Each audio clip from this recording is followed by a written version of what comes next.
What did I teach you? You are Duke of New York. You're A number one. I can't hear you. You are the Duke of New York. You're A number one. Peace. Can everybody hear me? If so, please type it into the chat. Excellent. Islam. Hope everybody's well. Inshallah. Another fine day in the apocalypse.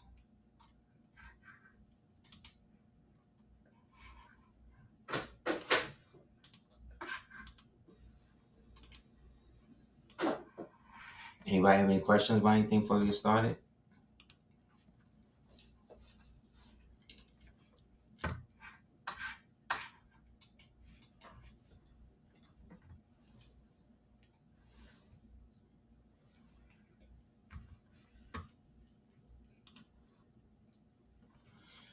How is it we the only faces on TV? How is it for gambling? Because part of the deal that the sellouts made was to always be the face of the bullshit to cover the white folk. Remember, the 10, the 9, the divine 9 is there to protect the infernal 13. You know what I'm saying?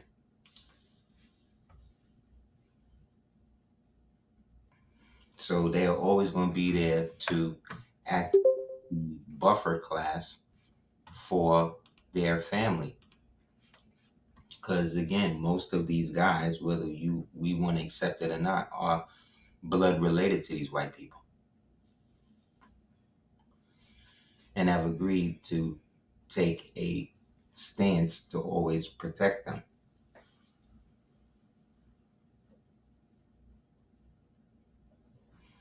That's just what it is. You know what I mean? Yeah, so all gambling operations and stuff like that is ran by the mob. Back around the time that Scorsese, the name Scorsese also means Scottish, because neither Scorsese or De Niro or Pacino are Italian. None of these guys that did these movies, they were the mix, the wops that grew up next to these guys, next to the Goombas, and watched how they operate and was able to get in based upon, them growing up, all being descendants of those white slaves that came over here through the Transportation Act and were relabeled or redesignated as immigrants. But Irish, Italian, Sicilians, none of the Greeks, none of these people were considered white until after 1950. So that's because most of them were still the remnants of, you know what I mean? Those people who had been assimilated. Diamond asks, what is 3-Eye Atlas covering up in your opinion? It's a great question. 3-Eye Atlas, that is connected to what they refer to as, what the New Ageists refer to as Christ consciousness. We want to deal with Yeshua or Hawashah, however y'all want to say it. Jesus to the layman's. I called the alien invasion maybe back in 98 when I was reading this book called Secret Cipher of the UFO Knots. And in that book, it was talking about the Men in Black and the relationship between them and the people that allegedly met Malcolm X in jail and the connection between the Catholics, the NOI, the Church of Scientology, and the Muslim Brotherhood. And I was realizing, so by the time The Matrix came out, I was already reading books like, that's what was that dude? Valdo Valerian. He had all of these Matrix books and all of this stuff about the Praetor humans, and all expanded Crowley information, you know what I mean, more directed through secret government programs that had been leaked periodically through disenfranchised patriots. So a lot of that type of documentation I was reading kind of led me to the conclusion, yeah, they're going to do that. Plus, we was raised watching V and Alien Nation and all of this bull crap, trying to get us prepared for that ET, all this type of shit. So they're just basically at the wit's end because they have reached the end of the playbook. And so as they're poised to try to give AI, which are demons, right? And when I say demons, I'm not talking about just like um I'm talking specifically about non-corporeal, indefinitive entity classes that have a certain degree of intelligence about them that leads people to believe that they can give them greater insights on our reality, when in fact they probably don't exist and are now negative thought forms manifested by the people who are trying to procure this energy from them. You understand what I'm saying? So it's almost like the serpent, when they show the serpent eating his tail, like where does the evil, where do they end and the evil begin? You know what I mean? It's slippery. Also, the fact that the third eye atlas basically represents the vertebrae, 33rd vertebrae. You know what I mean? Which is the C1, which is at the top of the spine and the skull, which connects the head's weight and allows it to move. And on the TV, right, what do they tell you? They say, oh, this thing is crazy because it seemed to make all of these lateral movements, right? Isn't that the big thing they were saying? Oh, look how it's making these lateral movements here and there. Like, this is because this is a symbolic manifestation of our collective reality that is now, they are now trying to exploit as some sort of external savior that will come from space that technically doesn't exist. You know what I mean? The way that they've explained space to us to exist. Now, if you want to talk about interterrestrial travel, right, going from one aspect of the realm into the other, now that exists. That's why they had portals and stuff all over these places. Transportation boxes, you know what I mean? What do they call it? Tartarus in Doctor Who and shit. Like, this is the stuff they're doing. But all of this is to get away from, like I said, the whole reality of what they've based their reality on, which essentially is this our ancient Canaanite, ancient Phoenician ancestors who eventually branched off and became Hebrews, right? Who then branched off and became, you know what I'm saying, other aspects of that, right? But essentially, all of this kind of started um, in Urdu, which is the first so-called city founded allegedly after the flood. And Urdu is where we find the 25,000 kings list that go to 20, excuse me, I think it's 25 kings, but it's over 25,000 years. So each king is reigning for about 1,000 years. And when we look at the glyphs and the things associated with those people, they very much resemble the people we came to be known as Moors and these, you know what I mean? These beings, right? So as we are manifestations of the unseen, right, given flesh by the true source, we had to be also be given a way to understand the divine nature, I believe, of our existence, which allowed us to transcend all of the negative circumstances that were there to distract us from the true and living within self. I think that the storm god Yahweh grafted itself onto the energy of Yah, right? And then got the Hebrews to, in a sense, go along with it, right? And then when they got to a point where they felt they could do better than him, then that's when they started flirting with other deities that they themselves made from their hands, which then, due to them breaking their own covenant, forced them into a circumstance of bondage in a place that we call Babylon, which was a continuation of Sumer, which was a continuation of Urdu. You see what I'm saying? So it was in Babylon, and during that so-called captivity is when they kind of ripped themselves from the Torah and started dealing with more of the mysticism stuff, and started fucking around with the Talmud and the Mishnah, right? Which are really just different variations of the Code of Hammurabi, right? Which was made to denote how to deal with non-physical entities or lower special entities. But they then converted it to themselves and then added the mystic nature to it, which we now call Kabbalah, right? And then fuse those into a religious type system where they can have a Torah face, the face of the Tanakh, which is the Torah, right?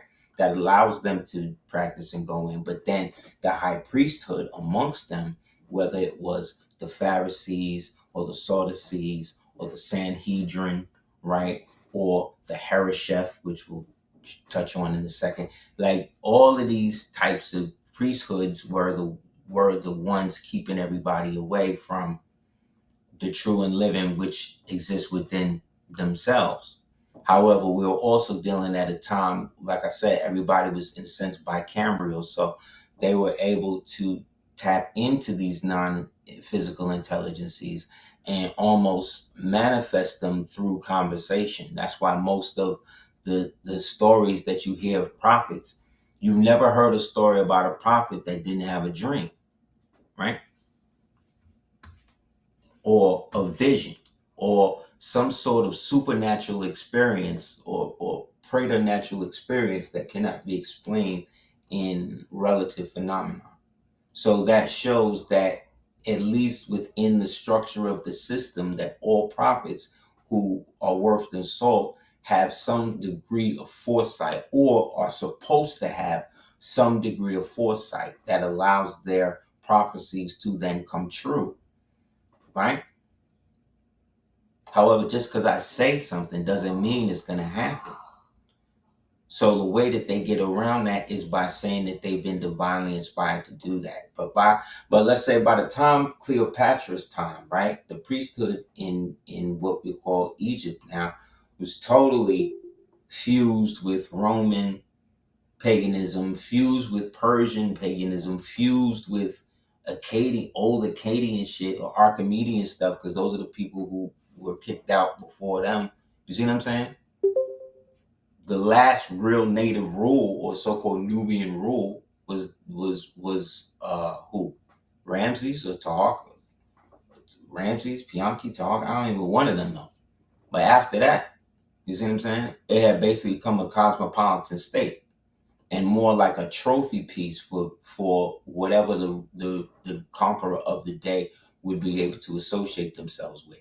But wherever the true Hebrews went, they were always mistaken for Egyptians. Why? Because the so-called Hebrews came out of the Egyptians, but the Hebrews themselves were not a specific group of people. They were melanated, but they were not a specific type of melanated people, is what I'm saying.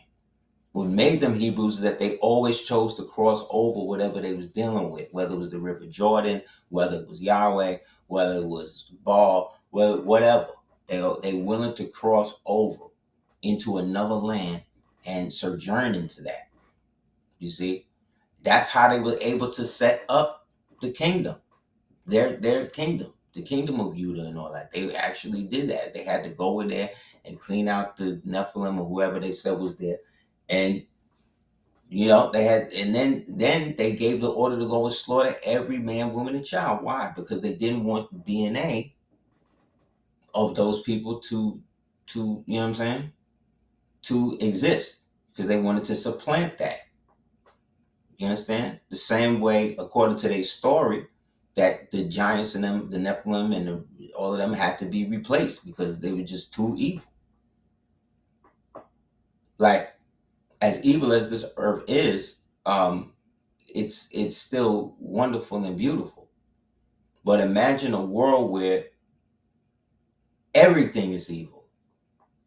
There's no good. There's no sign of good. Everywhere you turn, somebody's being evil, from the children to the people, to the bums, to everybody. Like, that's the type of society that they want, and that's what they do, and they bring about this type of stuff. So what I'm saying is, they were always trying to get away from that. So the Hebrews, before they were Hebrews, they were Abraham and them was scoping out what the Canaanites and them had, the Phoenicians these people had, and so he based his whole relationship, his whole custom of what became Hebrew culture on them.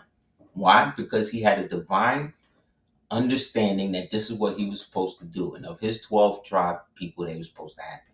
Now, this is also coming at a time where Tutmosis, or one of them, I forget the dynasty, but one of them had sequestered all of these Hebrews and broke them up and put them into a district. And in that district, it was broken up into 12 pieces, 12 parts in Egypt, right? So we find the name of this I believe it's Tutmosis, one of the Moseses, right? Which explains why Moses, one of them who was Egyptian, decided that, okay, out of these 12 quarters, they all want to go, let them go. And that's what they did. But they had no regard for their own nation or what they was going to do or whatever. So in the old Phoenician, right, when you break down the ancient Phoenician way of writing the so-called infallible name, right, it will basically break down on one hand, right, on the Phoenician. Now it will break down to hand, behold, nail, behold, teeth, nail, and eye, which then could be understood as he exists and exists, secures, which is the and. The and is the nail, right? Secures and watches. This is why the all-seeing eye is one of the most ancient symbols to refer to the Most High in that. So in the ancient Hebrew, it would look like this, right? But all of this is describing the entity they refer to as the tetragrammaton. But as there's the tetragrammaton, there is also the pentagrammaton, right? And both of these, right, are that, which is why eventually they brought the J in to supplant the Y. Understand? Because they wanted to start to keep the actual breath, which is the holy breath, as they say in the Circle 7, or what the Christians will refer to as the Holy Spirit. That's the actual breath. That's the you that exists inside the soul. So when you're in a car and you breathe into the window and it fogs up, the breath that's fogging, that's making that happen, is coming from you, is element of you. That's the holy wind. That's the holy breath. That's the Holy Spirit. That's why when you yawn, you usually cover your mouth instinctively, because in that moment, the soul is releasing excess ethereal, I don't want to say waste, but ethereal breath that you have transcended. So it's not waste. It can't be waste because it's divine, but it's expelling that. So in that expulsion is also a means of jumping in, right? It's a two-way thing. So you instinctively cover. So it's the same thing with this. They had to, in order to create Christianity, they had to remove the understanding that was coming down from these so-called ancient peoples who understood the principle of the Messiah, or the principle of the Muhammad, because Muhammad means Messiah, really.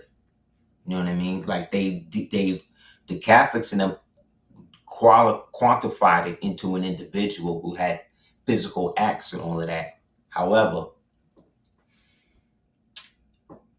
I'm understanding that many of these personages, although be it real, at one point became unreal when it was decided that their archetype would be used to couch whatever this understanding is going to be. So they had to wipe out this element of what was people were understanding how to tap into that inner self through that third eye atlas, because again, this is the space by which you are able to reach the what they call the 33rd degree, right? The C1, right? And what is an atlas? An atlas is allows you to map your surroundings, correct? The skull is Golgotha. When you hear about the story of Christ, they say he was crucified at Calvary, but the mountain was Golgotha. Golgotha is another way of saying skull. That's the skull. You understand? Both right and left side of the brain, in which he, right, the lower self, is then crucified, right? So that is where everything comes into existence, right? By which it's crossed over. Remember, when you look through your retina, when you look through your eye, you're not seeing a direct line. You're seeing a refracted version of something that exists materially, right? But what you're seeing is, again, skewed because it's coming through two different, like it crosses over. See what I'm saying? It literally crosses. So we've never really seen ourselves as we are. We've only seen ourselves based upon how the angle of light in that reflection sees us.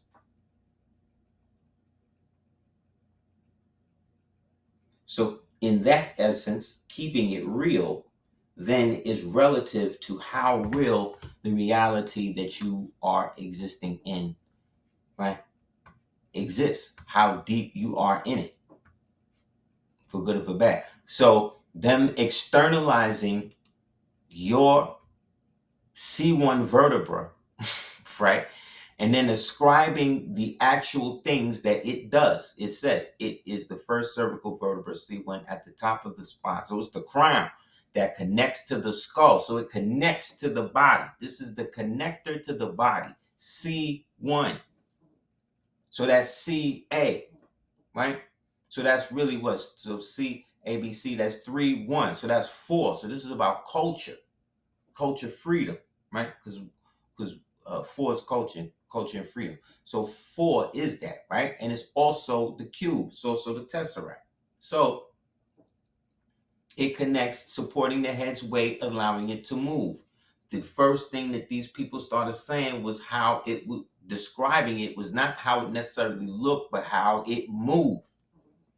So again, they're in training us for whatever these entities want to try to pass themselves off to be. But if they're here in third density with us, that means that they have physical attributes.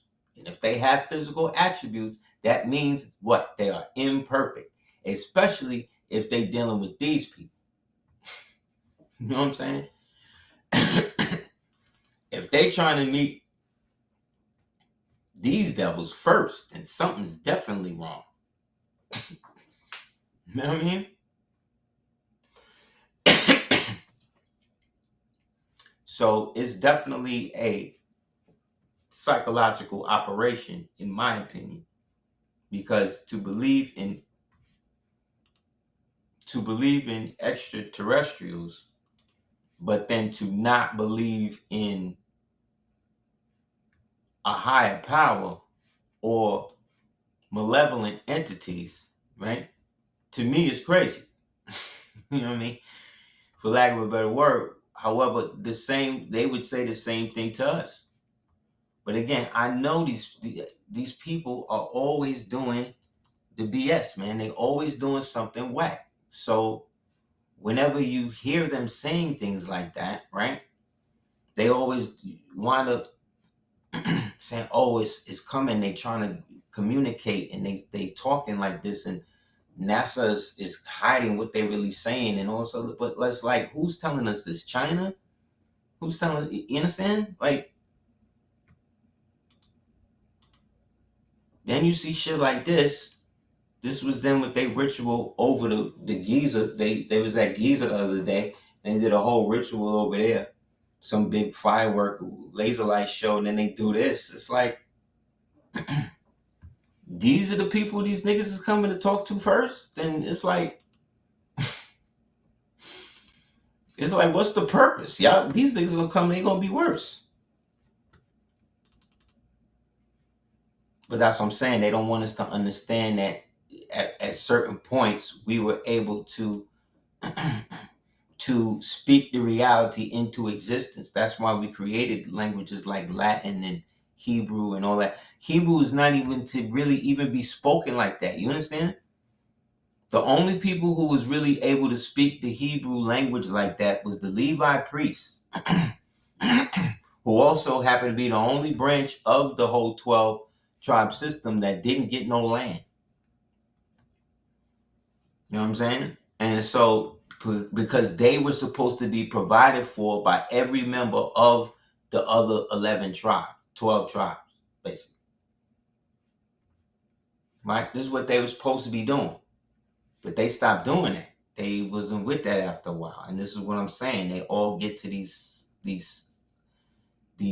points in their history where they start to go against the very shit that they went through all of this trial and tribulation to get. You understand?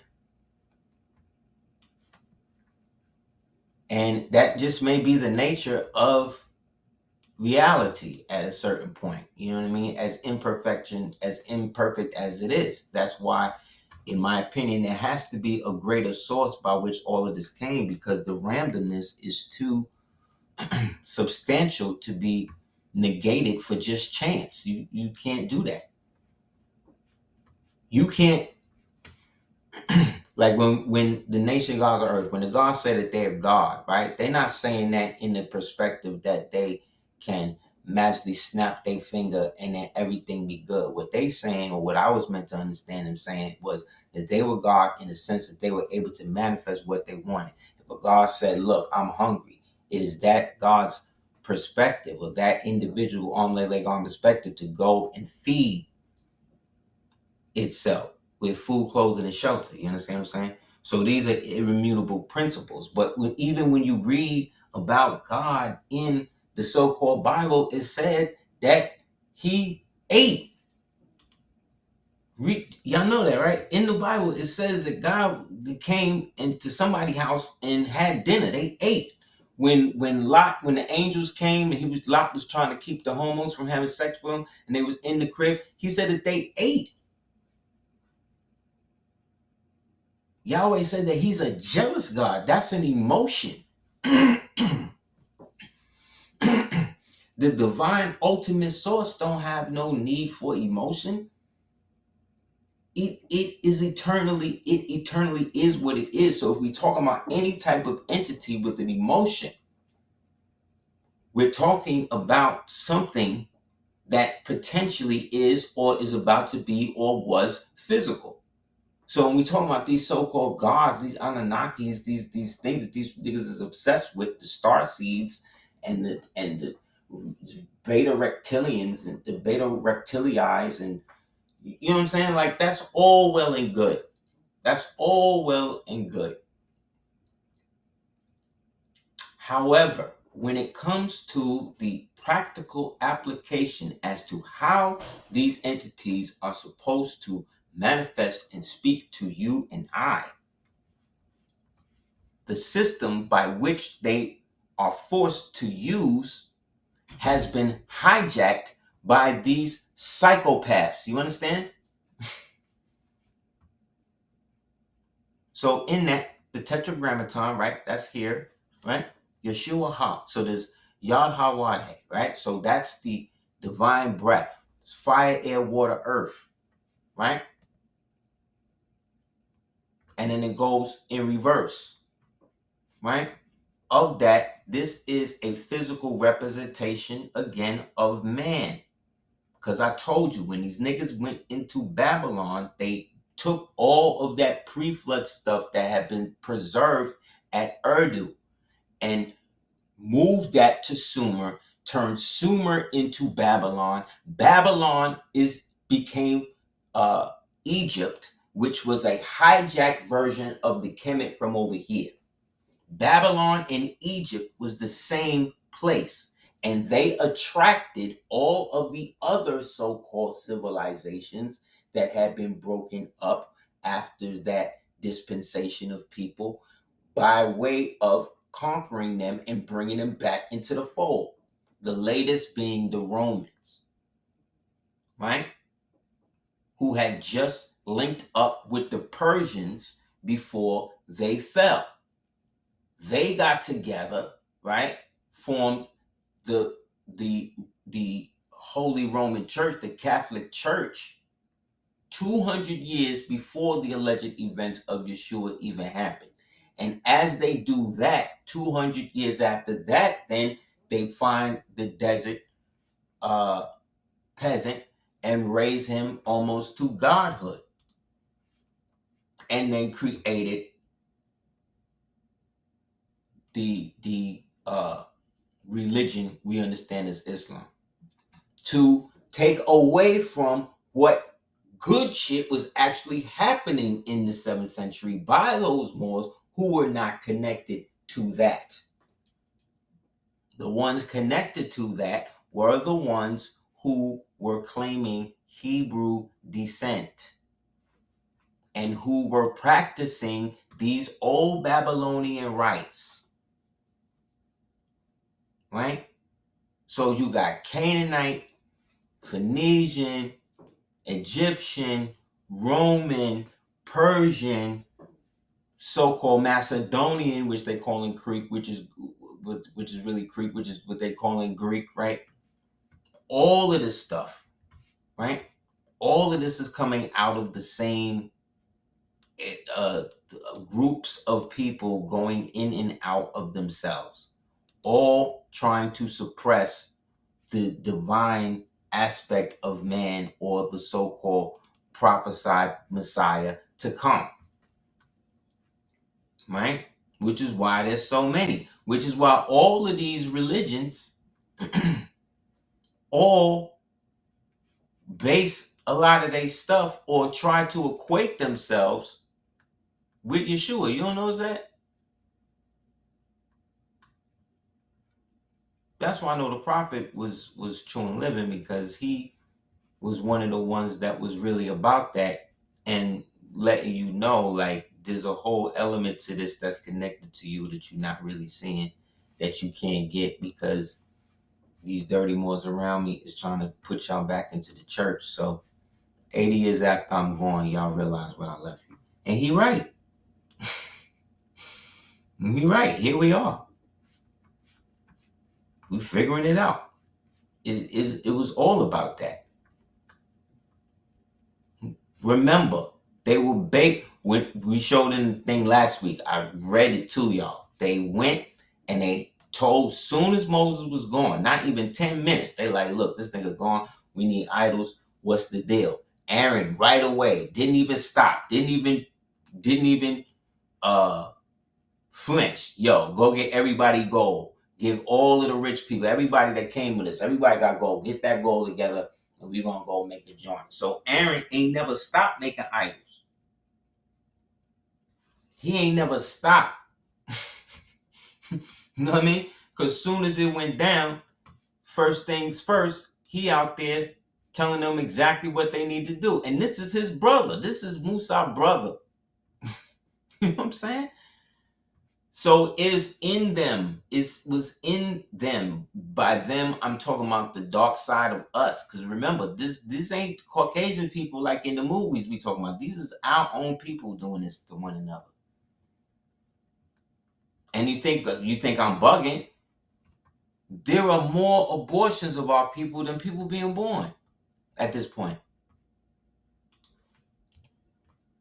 That may be a little exaggeration, but you get what I'm saying. How else could you explain our population being capped at 13%? That means that they have decided about how many abortions our community need to have for them to maintain and sustain themselves in power. This is before the police beat him up. This is before his brother backdoor him. This is before his father or his mother treat him like shit. This is before he gets sold into human trafficking. This is before he gets wrapped up in drugs. This is before all of the pitfalls that they say that befall our people, specifically the males, as I'm speaking right now. When the last time you heard of a domestic shelter for battered men? You've never heard of one. You've never heard of one. You know why? Because they don't exist. You know why? Because they have trained society to hate men. And once they trained society to hate the men, that then left it open for us to hate the women. And then once we hate the women, then what happens? We start hating the children. Then after we start hating the children, that's it. Now they can turn the family into whatever they want. But before it even get to that, they have trained us to use abortion as a form of contraceptive. What is that? That's child sacrifice. You understand?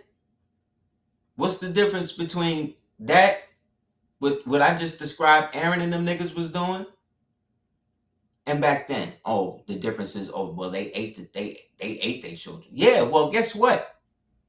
There's a company called Simtex that's actually putting aborted fetuses in food products. It's in your food supply already. Don't believe me? Look it up. They put ground up children in bricks, in foundations, in buildings. It's a form of concrete they make out of this. I did videos on this years ago. This is happening now. This is happening today. I'm not exaggerating. I'll try to find an old tape and bring all of that up. Oh, niggas was bugging. No, they were making. Where do you think all of these? There's not enough cows. There's not enough chickens to sustain the amount of meat that the so-called American diets and these people eat. So you can't tell me that they're not already doing that. So again, what is the difference? What's the difference? Nothing. So let's stop acting like some people is better. No, everybody is caught up in this now. They done tainted everybody, bro. That's why you have to read what you eat. You understand? You live in a society that you have to read what you eat before you eat it. Think about that. Think about that, is all I'm saying. So yeah, this is what they're doing. This is what it is. And it's very hard to find stuff on the Harris Chef too. That's how I also know that it's thing. I found this years ago. And since then, I don't know where it's at. Look, the Harris Chef or Hershey, right? Like the Hershey company, Harris Chef, right? Or the Harasaphes, right? In ancient, the ram god whose cult was centered in Heracleopolis, Magna, which is now known as Insanaya al-Madina, right? Interesting, right? In Medina. That's where the prophet fled, right? After they chased them out of Mecca, because they wasn't trying to stop worshiping their idols there, right? Ain't that what they told you? Yes. He was identified with Ra and Osiris in Egyptian mythology and Hercules in Greek mythology. The identification with Hercules may be related to the fact that in the latter times, his name was sometimes reanalyzed as Harisif, he who is over strength, and one of his titles was ruler over the riverbanks. Harishef was the creator or fertility god who was born from the primeval waters. He was pictured as a man with the head of a ram. That is another god that's a ram god named Khonshu. People read comic books. His devotee is Moon Knight, who's the god of the crescent. This is different. This guy's different. The site goes back to the early dynastic period or the old kingdom of Egypt. This is around the time that these so-called niggas was out there, right? The Hebrews. The site was called in the Demotic. Demotic is another language that they don't want to talk to you about. There was Demotic and it was Coptic. All the original Bible stuff was written in a form of Aramaic and Greek and then translated into other stuff. Right? Heracleopolis during the Hellenistic period, another fictitious period that they used to denote when people was heavily under the rule of evil, and the Roman Empire and the Assyrian in the Egyptian Arabic. No remains of the Old Kingdom temple survive. Flinders Petrie found remains of a temple at the site of the 12th dynasty. The 12th dynasty temple was rebuilt during the 18th, that's Ramses in them, and later refurbished during the 19th. During the reign of Ramses II, and Proonus was added to the temple. Okay. The high priest of the Hereshef. Many of these names are known from the Stela of Paninsor. So these niggas right here, these guys was totally wicked. Okay? They was so wicked that it said that Amenhotep II, I always get it mixed up. It was the first or the second, but he struck them from history where nobody would talk about them again. And then the remnant was kicked out. Those kicked out ones was the Hebrews. These are the Hereshef, Hebrew, Hebedu, Heracles, right? Anything with the he, right? Het, right? Which means what? Under, the underworld. Het Heru. There's Heru and then there's Het Heru, right? Under. Then there's this guy, Osar Seth, is a legendary figure in ancient Egypt who has been equated with Moses. Okay?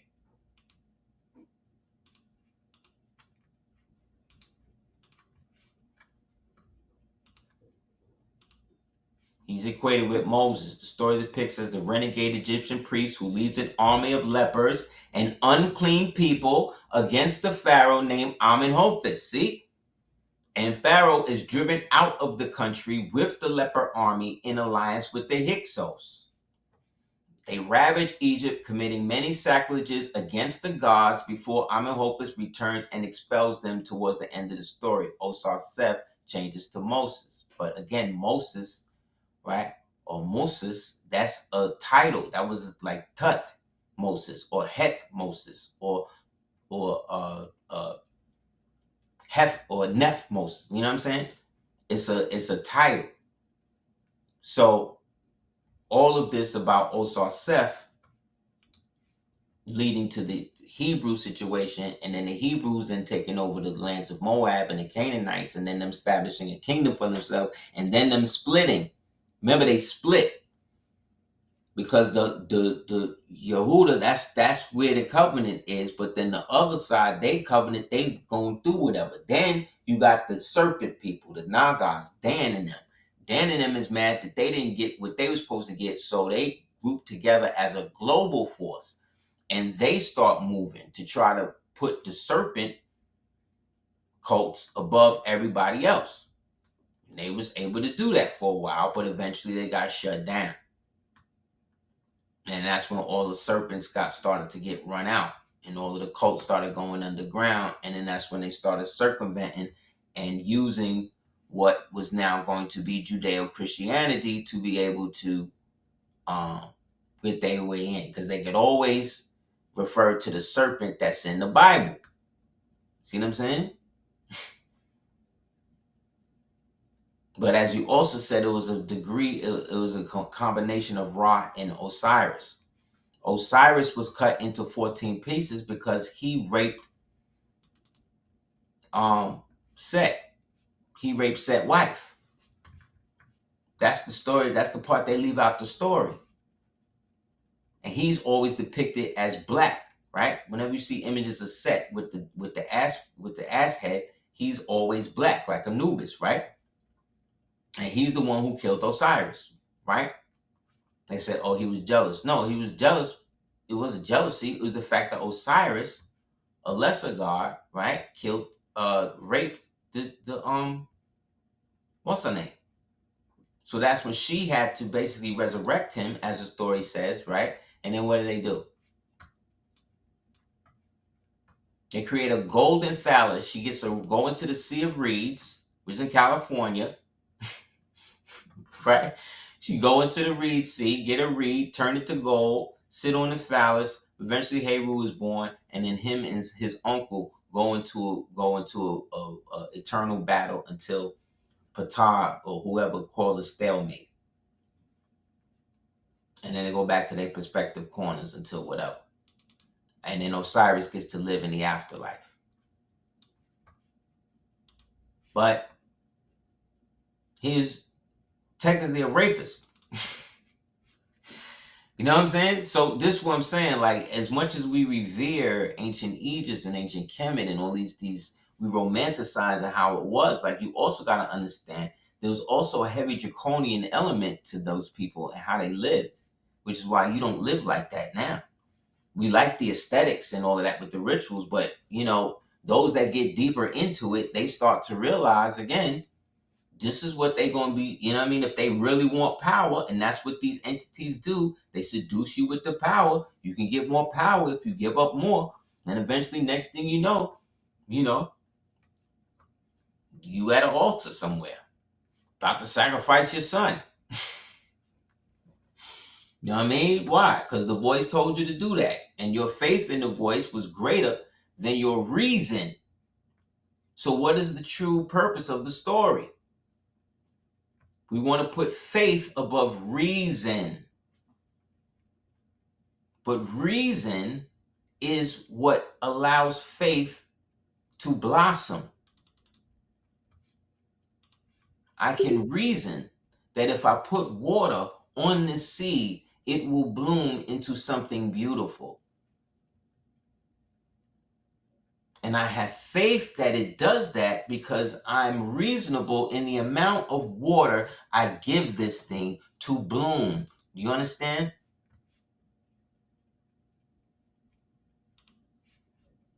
These people have created a racket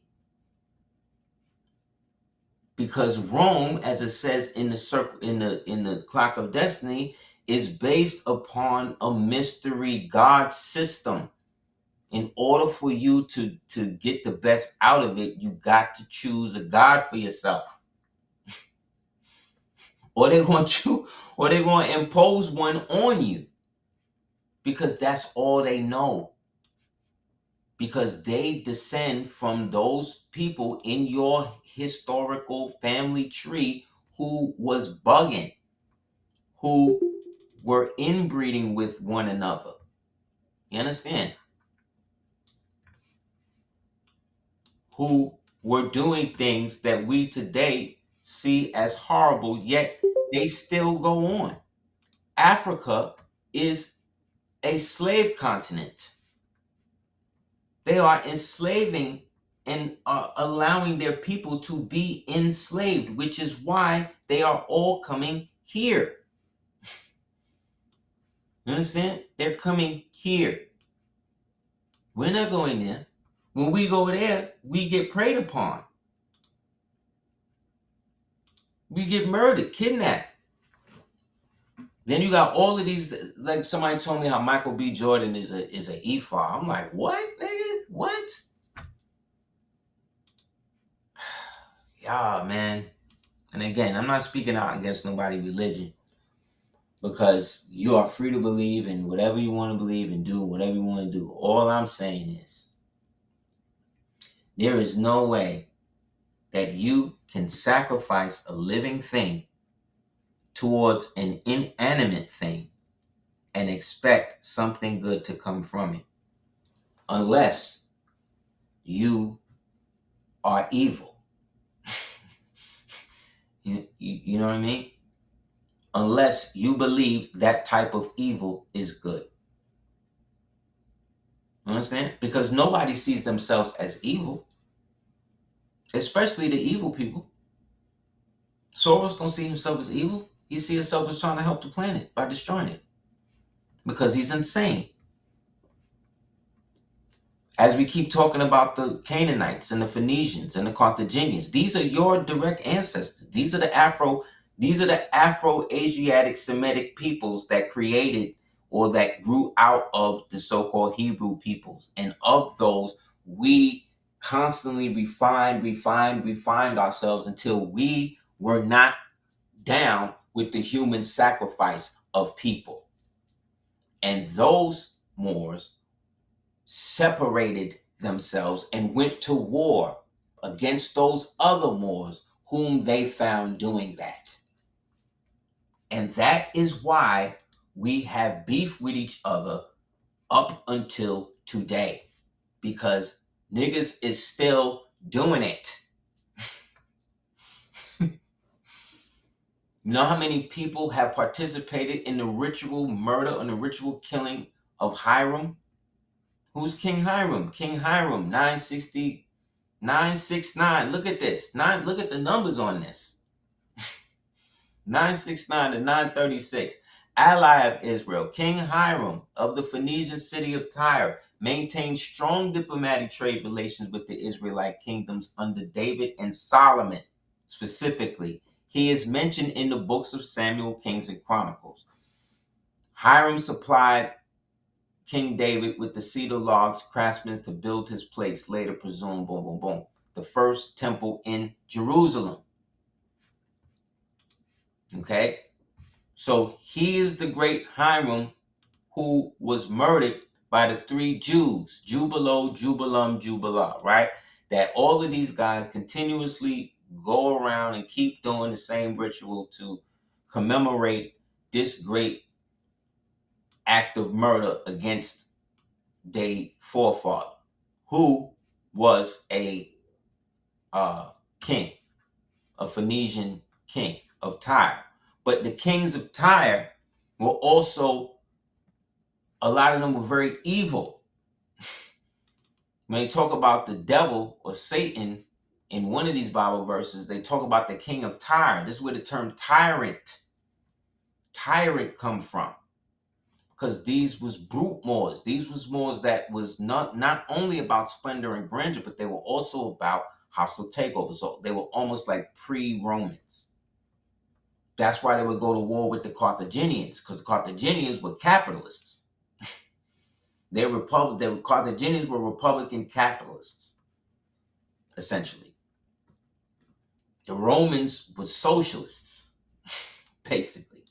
If we was to set it up how it is, they were basically rampant socialists, or more so Marxists. Not get down or lay down. You understand? So the two could not continuously coexist. But they were not. This was not based on a color thing. You know what I'm saying? This is based on economics and custom. How these people actually existed. The Phoenicians, also known as the Canaanites, populated Carthage, Syria, Palestine, Spain, Anatolia. So all of this, right? All of this is Etruria. The Vatican sits on Mount Etrusca, Mount Vatica, which was one of the gods of the Etruscans, who were the Proto-Romans, who were also the Proto-Levantes. But all of these people is melanated. But that didn't make them better people.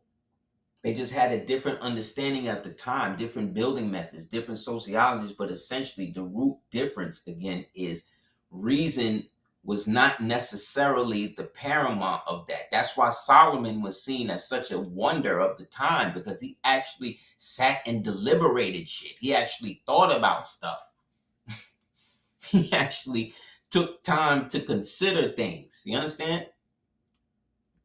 At that time, if you liked somebody or whatever, and it was just how it was, and you just took them, you just did what you wanted. This is how lawless people was. That's why something had to give. Niggas had to change. So order had to come about. And again, the devil loved order because that allows him to sink his way into it and then turn things to his advantage, which is what it's supposed to do. It's a malevolent entity. What are we expecting this thing to do? Yet its principal function is that of expanding knowledge. Not truth, but knowledge. You see what I'm saying? So you can have all the knowledge you want, but that don't mean you can discern the truth from it. The truth is very immutable. It's everything but the lie. You know what I'm saying? It's everything except that. So once you accept that, then you start to see it in everything, and it starts to play out in the most crazy circumstances where you just start noticing stuff that was just like, wait a minute. I'm reading this thing on amorality, or admiralty. I always say it wrong. Excuse me. And then I was looking at the document at the top. It had, the name of Allah is written by the Arabs, and then I look, and I'm like, wait a minute.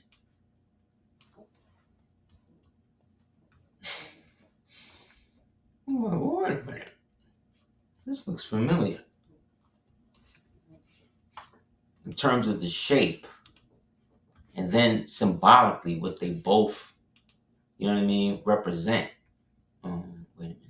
Give me a second.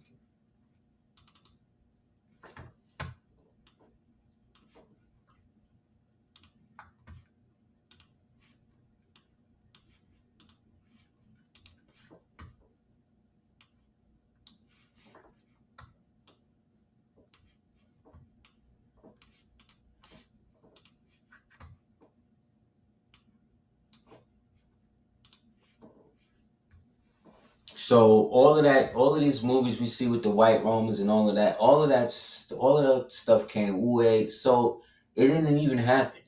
That's part of the 1,000-year history that they were able to inject themselves. That 1,000 years worth of history is the basically cellular reels of all of the Hollywood movies from the time they did 10 Commandments to Cleopatra to all that other stuff in which they injected the history that allowed everybody to go along with the story that they existed past 1900 in the present form that they in.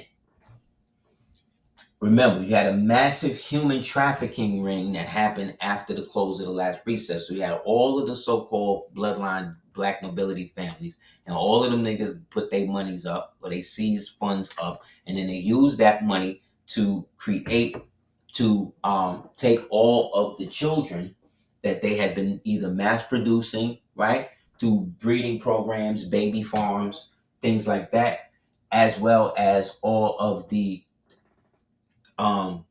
children of all of the victims of those Sicarian pogroms that they was moving out.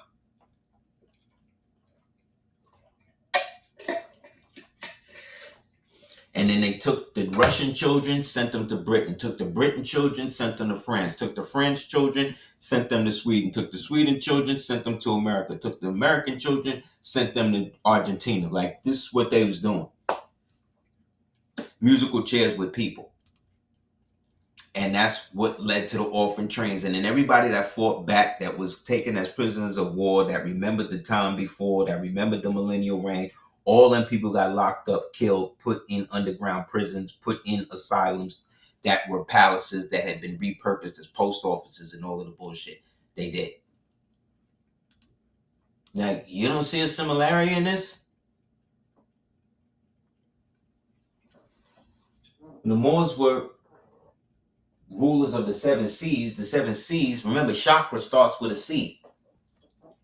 So in them taking control of people, right, taking control of populations that had been being moved based upon all of the different wars or whatever, they ingrained that into the actual circumstance of the action, which is being justified by the so-called religion, which is now being hijacked from the so-called people. Because the people they're giving this to are the so-called people that's already in revolt. They're already in revolt against Rome and them. So they radicalize these people. They take what the Moors was already doing in Spain, was already doing in America, was already doing in the western portion of the continent, Africa and all that stuff. They was already doing that. It was already like that. The so-called Visigoths, right, which was the Vandals, which was the dirty pagan Romans, had ran the country into the ground up until that point. And it wasn't until they came through, or our ancestors came through and shut it down. But they say they came from North Africa. Yeah, but at this time, North Africa is over here. That's a designation for people coming from over here.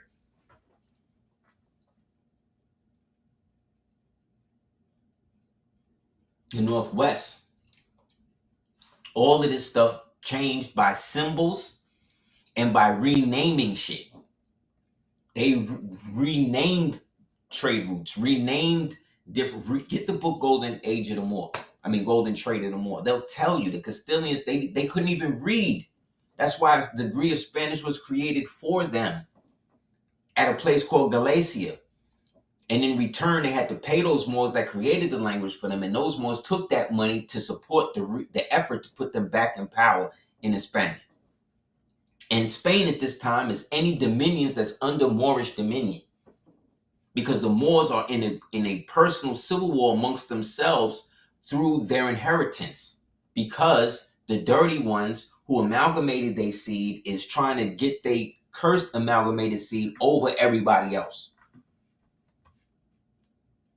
Yet it still was not about color. It's still about nationality and custom at this point. It don't really come about color until the end of the 18th, early 19th century. That's when we start getting into the color shit. Because remember, up until that time, the status of free white people was anybody that was not the people you call white or Caucasian today. By law, it's still like that. That's why they had to get it straight where it says that you white, you got to check your ancestors, your lineage from the original peoples of North Africa, Europe, and Asia. The original peoples. So who's that? That's us. Just like we're the original copper-colored Americans. Yet they don't want to deal with that because that then displaces them.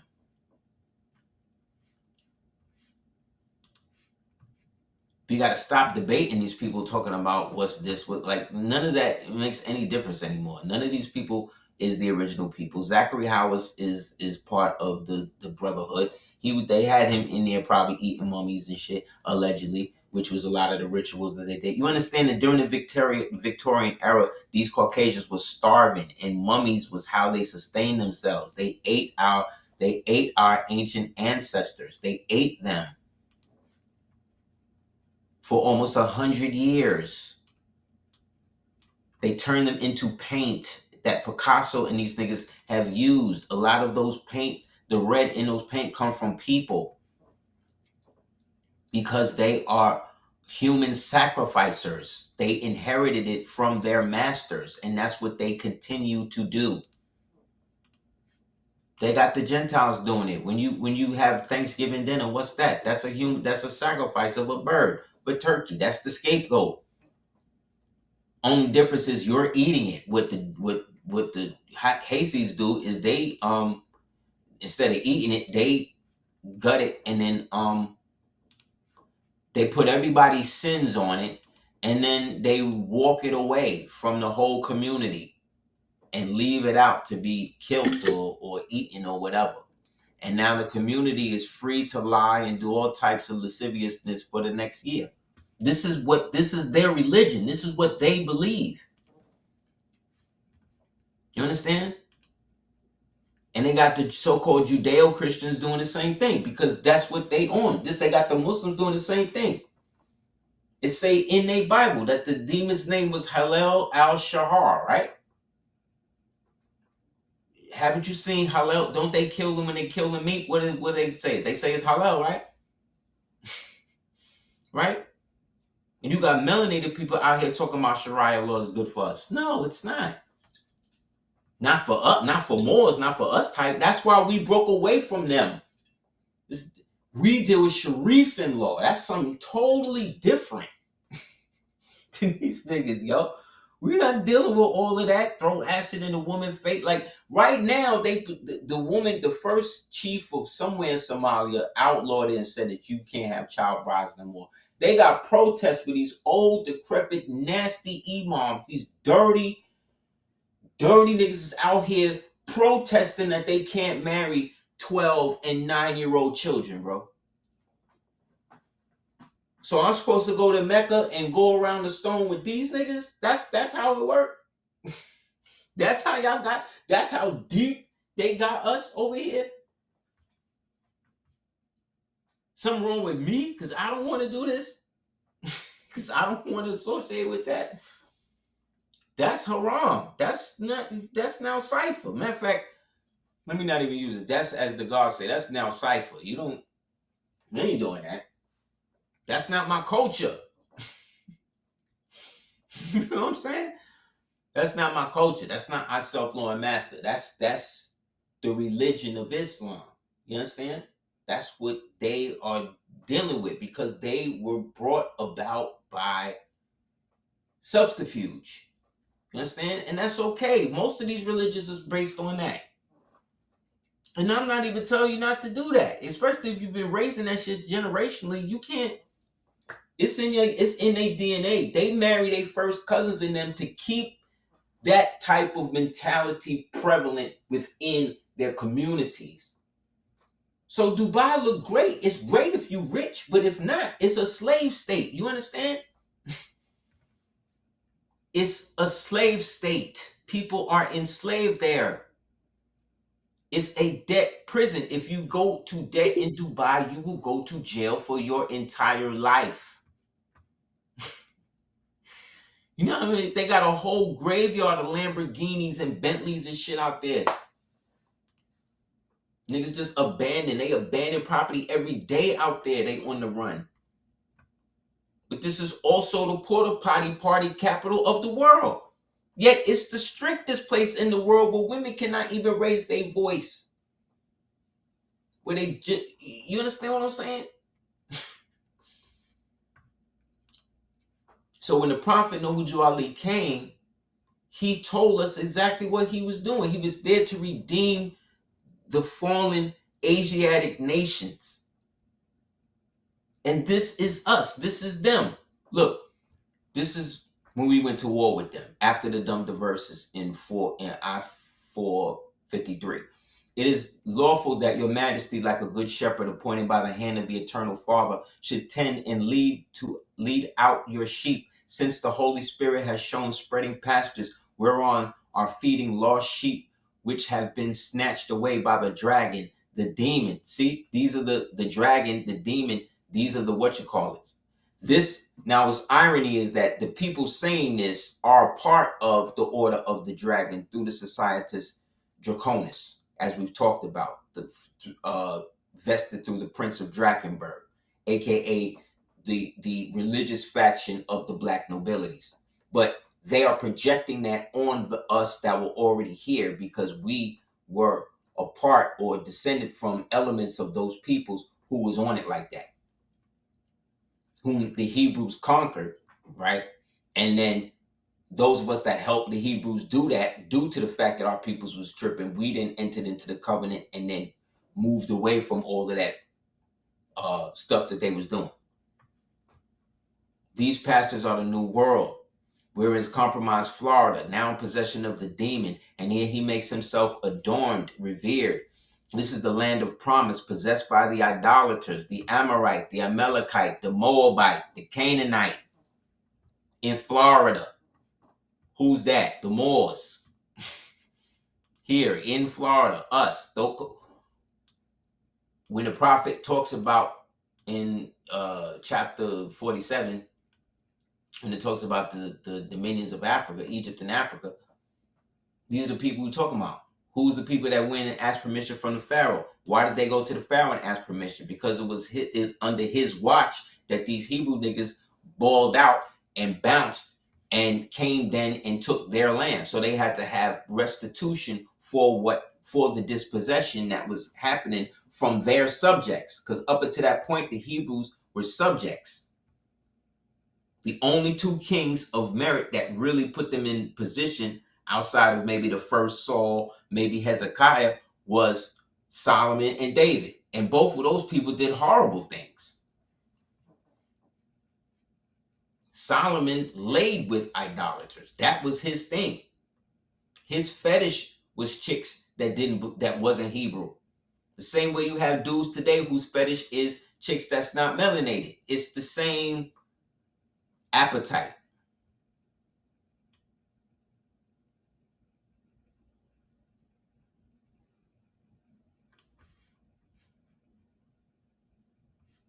Yep. So amid all of these ancient groups, you had another group of people called the Gaetulians. You know what I'm saying? Prince Uriel Bey, peace be upon him. They speak about him. The Gaetulians are the precursor to the French, because they occupied all of the areas of Gaul, which became Franconia, which became France, which became southern Andalusia, and goes on and on. But the Gaetulian peoples, again, melanated people, they were related also to the Numidian peoples. Okay.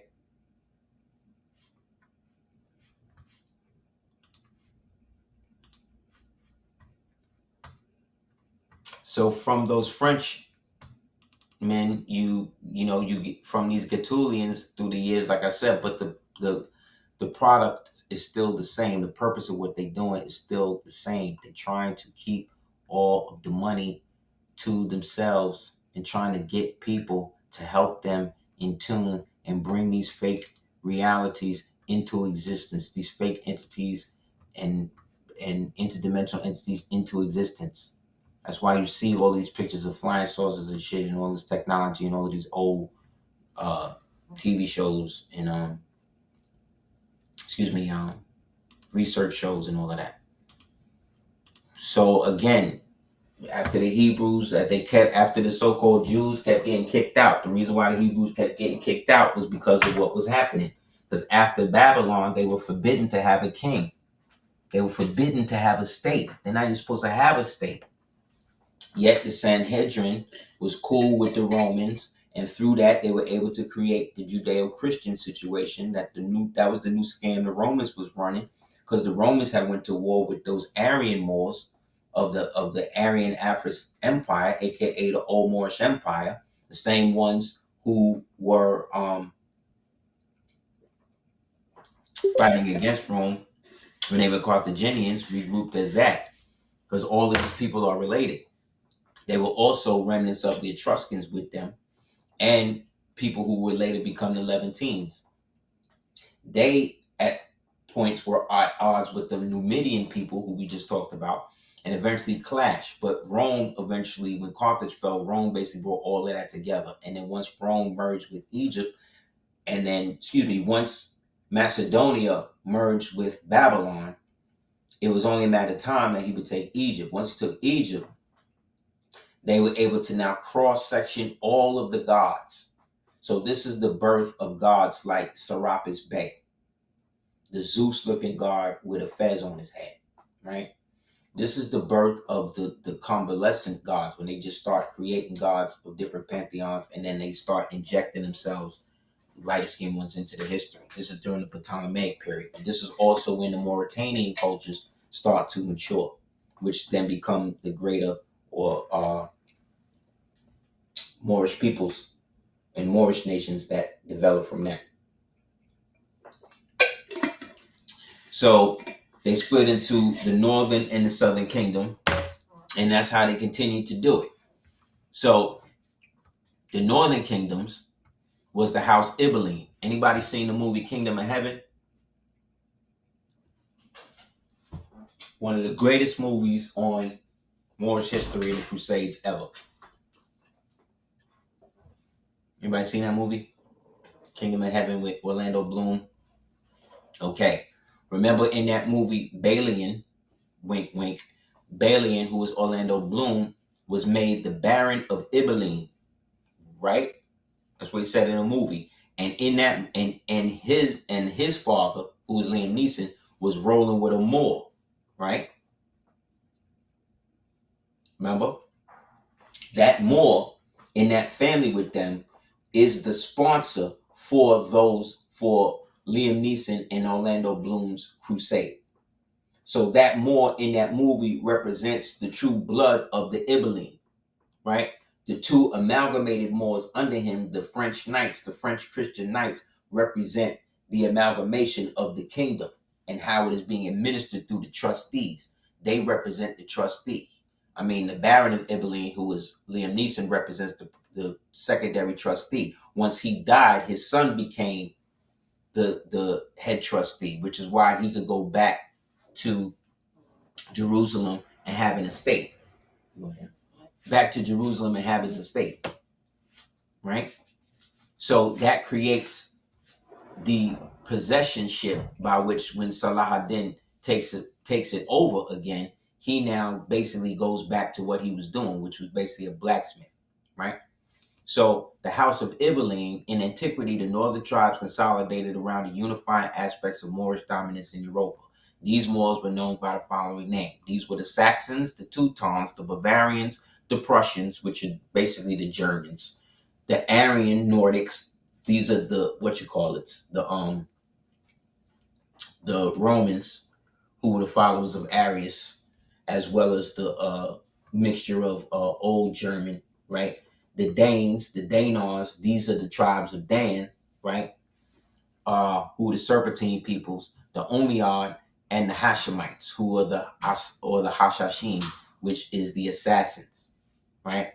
Who were the Moors that they were implying to do, who created the whole espionage by way of the Grand Master, who was called the Old Man of the Mountain, Hassan al-Saban, who was killed by Genghis's by the Khanate, because all the while this is happening, the Khanate still exists, and the Khans, who we today call the Tartars, right? They are extremely warlike from Tamerlane on down. So at this time, they were Christian, and they were fiercely against the expansion of that, right? Because when you read the Gospels of Peter and you read about all of those churches that he's writing to, all of those churches are in Asia. Y'all know that, right?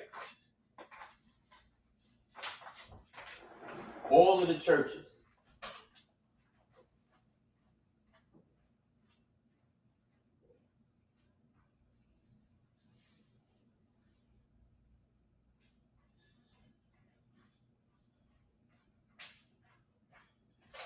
And they were all in Asia. It wasn't in Europe. So how did all the European churches, how did they all the Europeans become that? Because we're not getting the whole story of any of this shit. Because based upon your social, ideological, and religious worldview, you're going to skew it to your advantage, right? So this is them. That's the north side. So this would be like the Crips, right?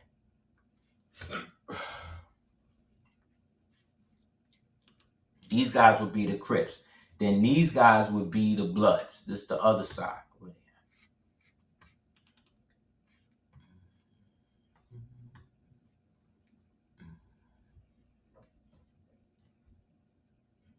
where's the other one?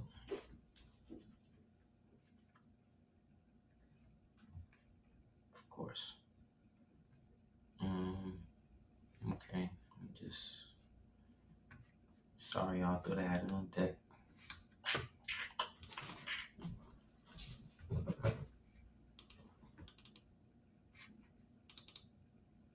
Before I get into that, I'll show you this one. Look at that. So the true Savior, which is that which is in your higher self, that which is in your heart, because that's where Allah truly exists. You understand? The heart is not a pump. The heart is a entropy mechanism that's constantly pumping divine inspiration throughout not only your existence, but the existence of everybody around you. That's why your heart will beat with certain things faster or slower when you're around certain people. You know what I'm saying? You don't feel good. People get palpitation because it is the gateway mechanism. But you're supposed to navigate that and weigh it with your mind so you don't fall victim to the ways of the heart, which lead to the overall destruction of your higher self. Because your higher self always exists in a higher state. It's just when you're in a lower state, you don't have any relationship with it. See what I'm saying? It's cut off at that point. The more you deny that little voice in your head that's telling you to do certain shit, the quieter it becomes, and to the point one day you just don't hear it.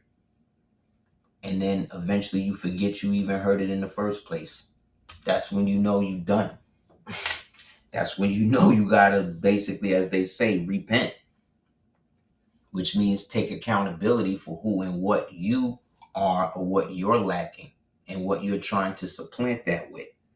And what you'll find is it's usually a demon. It's usually a thought or a thought form that didn't even begin with you.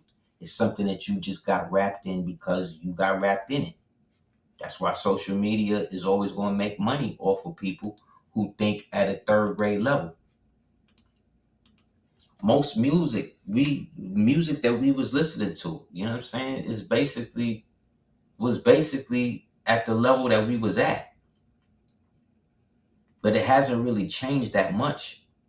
And the minute it started to go in a level where we could see our generation experiment in musically in different ways, let's say like an Outcast, they was done. They was done. They got rid of them. For a whole generation and a half, we wasn't even allowed to hear nobody from the era that hip hop was actually really made by hip hop people, which is an oxymoron because again, it was something also entrained. But I don't think the CIA created it per se. I think that they found a way to manipulate they knew that the energy was going to manifest in some way. And so they created the parameters to see it manifest in a way that they could eventually take control. And then listen to it enough to hear what niggas wanted. And what that was money. So they knew all they had to do was glitz and glam these niggas up with money. And then people will always still listen to the music as a form of inspiration to get that money. You understand? And thus the art form was no longer needed in its original form. Now it's just used as a commercial to sell product. But instead of it being a product like a watch or a thing, now the product is an actual destitute lifestyle full of degeneracy, gambling, strippers, money laundering, human trafficking, human sacrifice, right? The worst things. Yeah, so you can thank Tavistock Institute for this. You can thank CIA for that. You can thank MK, all the MK programs. You know what I mean? All of that. You can thank for that. So here's the Bloods. This would be the House Guelphs, right? This was the house the Renaud de Chatillon was in the movie. He was representing. He was from this side. The southern tribes consolidated around the root house of the Moors called the Guelphs, out of which also called the royal families of Europa descent. The Etruscans, the Gauls, the Celtic Druids, the Normans, right? The Merovingian Franks, the Cathars, the Albigensians, who were the American Moors, the Cathars, the Huguenots, which were also American Moors, and Jacobites, the Irish, and the Arcadians. The Arcadians are the original Canadians or the Moors from Nova Scotia, which means New Scotland. These were the ones who were still in league with the British. Okay? So all of these were melanated tribes and clans. You don't believe me? Go speak to the white people. Go read Ruins of Empire by Count Volney. Go read Primitive Black Nations by Rafinesque. Go read Primitive Black Nations in the Americas by Rafinesque. Read Ancient Modern Britons by David McRitchie, volumes 1 and 2. Read the whole shit. Then come back and tell me all of this stuff about who was not melanated and who was white, and none of y'all niggas was like that.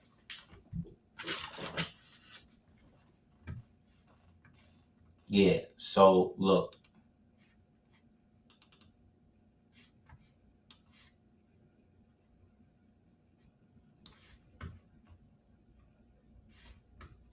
So it's not hatred to understand the history of your people.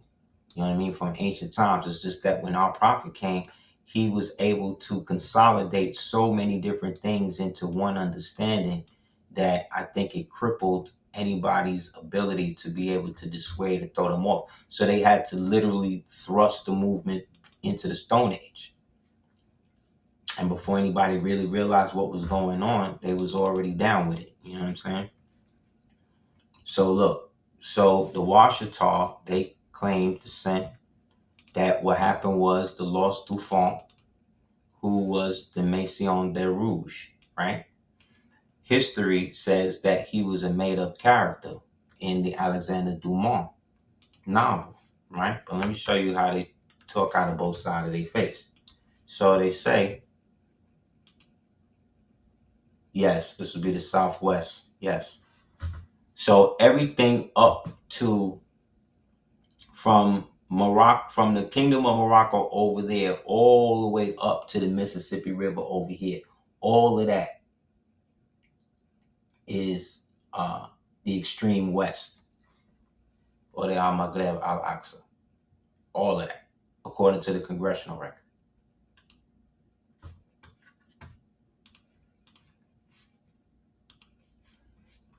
The Marquis de Maison Rouge is a prominently known fictional character from Alexander Dumas' novel The Chevalier de Maison Rouge, the counter-revolutionary involved in a plot to rescue Marie Antoinette during the French Revolution. In reality, the character was inspired by who? Alexandre Gonesse de Rougeville, right? A real historical figure and alleged nobleman who participated in the Carnation plot with Marie Antoinette and was known for his adventurous life. Joseph de Rouge, also known as the Marquis, who after being expelled from France was granted land in colonial Louisiana, but was unsuccessful in colonizing the region. How did he get the land? Well, he married Princess Anna Maria of the Washita. So I'm showing you how they took a real dude, how Dumas, a melanated man, a Moor, a French Moor, took somebody he actually knew and created a whole novel and everything about him while they both was alive, which contests to him and the unification that led to the unification again of the Washita territory with the empire of so-called France.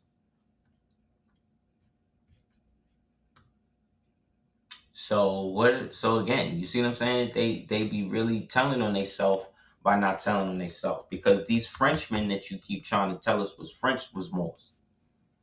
They was not white males. Everybody around Napoleon, plus him, if you believe Napoleon existed, was melanated. From Dumas to Marie Antoinette to Murat to Joaquin Murat. Let me show you. Sorry about the pixelation, but when I blow it up, it turns like that. All these dudes is melanated. Is seen as what they are. It's just that they're not using color to describe themselves, because they describe themselves based upon their nationality and their deeds. You see? So in order to hide the deeds, in order to hide the true nationality, what did they have to do? They had to make you think that these people that these was like the only two black people in the entire army of Napoleon. Think about that. Because these are the only two melanated ones they let you see. Most of the pictures of Marat, they got him looking like a white man too. But again, that's because all of the ones they show you like that was all melanated. They repainted all of that. They had a museum. That's what the Louvre Museum was used for. The Louvre and the Gamet was used for that. It was used to repaint and remake shit during the Renaissance to make it look more white. Look it up. The Gamet and the Louvre. This is what they is doing. So is it any wonder that they stole the crown last week? Because the French, like I said, and the Moors had a relationship. The Moorish Empire had a relationship through Louis, who was the Sun King. That's why French Morocco was able to be a thing for a minute, because they had married into one another through marriage. So the Sultan, right, was able to get more land and more white slaves based upon the relationship. But the French that these people was having this relationship with is melanated people. Up until the revolution, then they started to switch them up. They started to make them more light-skinned, more, see what I'm saying? More malleable, more amalgamated, because they trying to push these niggas as the new face of how they want the power structure to look. We want to start bringing up melanated people instead of white slaves. We want to start bringing white slaves up instead of always seeing melanated people as heroes, you see? So they start giving them niggas more things. They started taking off their crowns and giving it to these niggas. This is how deep they went in with this, with the ritual. Like, this is how crazy these niggas was. Why? Because they had fell from their noble nature. That's what happens. You go crazy.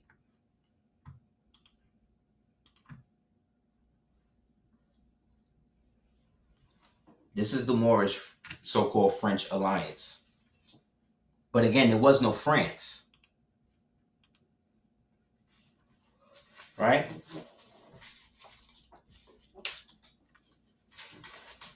But what you're seeing is not just about melanated people and Moors and this is bloodline. This is religion. Told you, these niggas is they're into war and human sacrifice, because that's how their culture was born.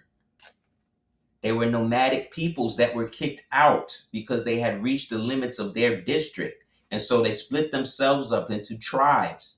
And they had to have a law that would sustain them as a people, because they were not of one blood. They were a mixed multitude. And because Musa had understood organization, and because he had the money that he got from marrying his wife, Sephora, who was a queen amongst the Midianite people, who were a division of or offshoot of the Numidian people, he had enough bread and stuff to be able to plan out how they could go.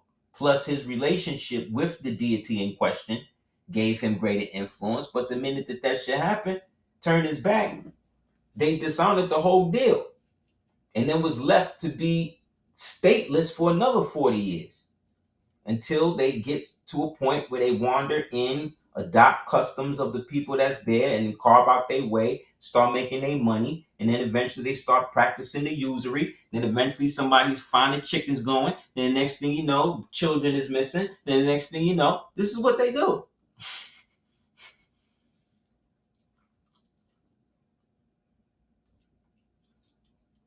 They wicked.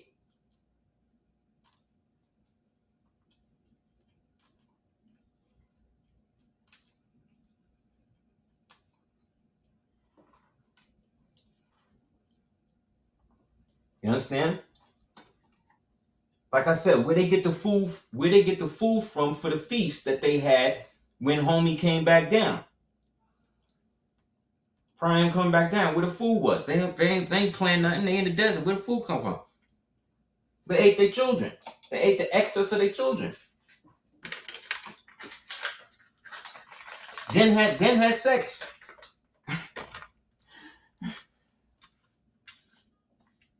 Like, this they religion. Then when the devil in this era took over, right?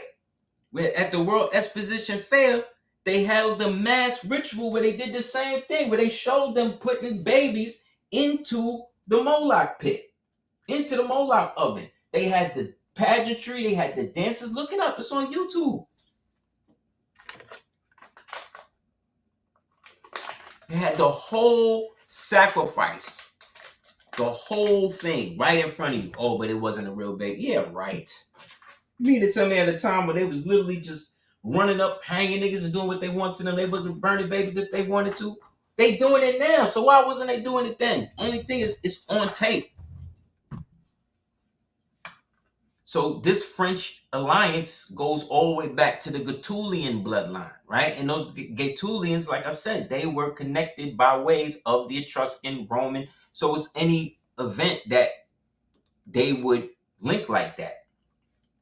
The problem came, like I said, once the noble families had been thoroughly put to the back, and now we going from white slavery being a everyday thing to almost never hearing about it.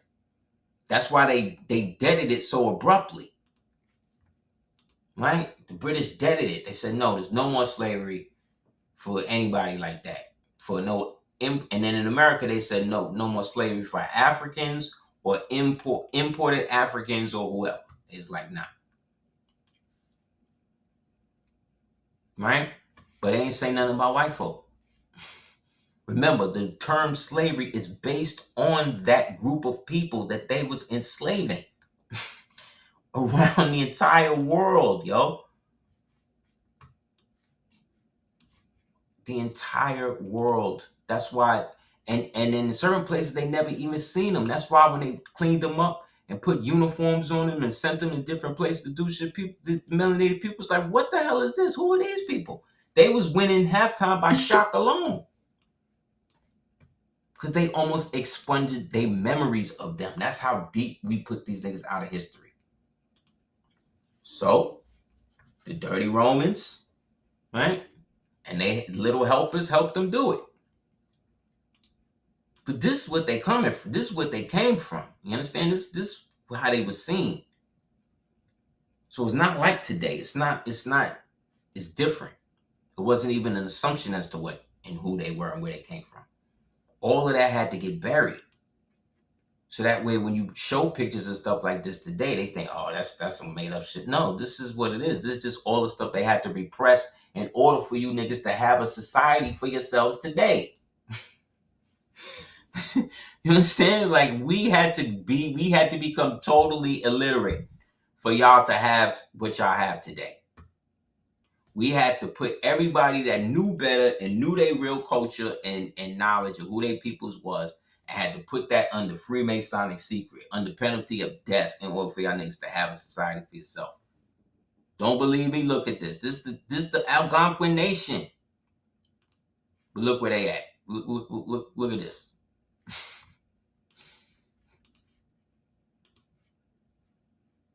It's like, how are we moving forward by doing the same shit? How are we moving forward by revering the same shit that got us here? Like, what? I don't get it. Like, if y'all want brotherhood and fellowship and all of that, then create a society or a band that's not clandestine to do it. Why y'all always reverting back to the same shit that has nothing to do with where we all need to go? Because what this symbolizes is so many, there's so many references to what this symbolizes. It actually now symbolizes nothing. You understand? So you could tell me the Lords and scream how great it is and all of it doesn't matter. Because when a prophet came, all the secrets is revealed. And since he's been out here, all the secrets been revealed and stay being revealed. So why am I going to go back into a crypt with a bunch of people that already know the truth to enact certain rituals to help symbolize the truth that I'm already knowing and living. Does that make sense to y'all? Does that make sense? Like maybe I'm tripping. You know what I'm saying? Like maybe I'm looking at it in the wrong way. I'm willing to admit that too. I'm asking y'all if I'm bugging. Because only thing that has come out of this is slavery. Think about it. Think about it. When you ever heard of the Freemasons stopping a lynching? When you ever heard of the Freemasons stopping a black man from getting shot? When you ever heard of the Freemasons, whatever? Don't bring up the Shriners Hospital. Them niggas is not even, you know what I'm saying? They don't even count. Matter of fact, they believe that the Fez comes from the first groups of Muslims that after they broke down, the pale Arab Muslims that broke down the walls of Jerusalem after the last conflict that Salah then took it. And they killed so many Christians that all of the blood had been running through the streets. So they took off their white turbans and cloth dome and put it in the blood and then put it back on. And they say that is the symbol that they believe. So that's the symbol that's what they believe the Shrine of Fez come from. That's what they believe it come from. Just so you know, if you didn't know. That's what makes it even crazier because most of these niggas that are Shriners is actually Christians, Christian pastors and shit. And Catholics and all of that. So you see the problem? You see what I'm saying? It's a problem. It's a problem. What's going on? Who's down with what? They say Napoleon didn't exist. They say that's actually a allegory of Apollo. Could be, but I just showed you in real time how they'll use a real person and then they'll flip it on you. Soldiers, I am currently satisfied of your conduct. You have fulfilled my wishes. You have supplied everything by your cordiality and bravery. You have been the most glorious day, May 2nd, defeated and put to flight the enemies of Russia and Prussia. See? Commanded, led on by the emperor and king, by their emperor and king. You have added new luster to the brilliancy of my eagles. See? Eagles, Romans. You have provided what the Frenchmen are capable of achieving. The Battle of Lutzen will hereinafter be ranked with Austerlitz and a few of the Ferdinand and Moscow. In the last campaign, the enemy could find no refuge against our arms, but recurring to the ferocious and barbarous conduct of our ancestors. The legions of Tartary have devastated their country and destroyed their cities by fire. See? So again, this allegedly is Napoleon, right? If he so-called existed, as they say. Talking about invading Tartary, which itself is a placeholder for all of the empires of the eastern portion of the empire, of the Grand Empire itself.